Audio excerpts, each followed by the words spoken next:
You ask Tiger to solve. This deals with linear equations with one unknown. The final result is x equals -4. Let's solve it step by step. Simplify the expression.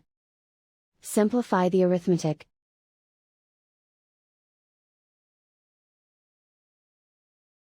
Group all x terms on the left side of the equation.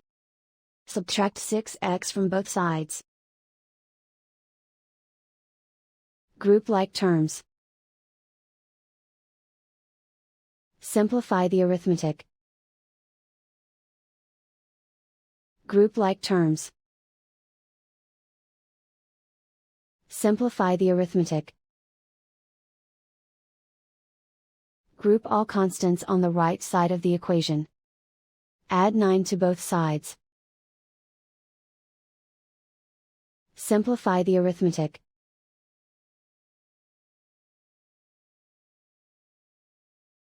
Isolate the x. Divide both sides by -10. Cancel out the negatives. Simplify the fraction. Move the negative sign from the denominator to the numerator. Find the greatest common factor of the numerator and denominator. Factor out and cancel the greatest common factor. And so the final result is x equals -4.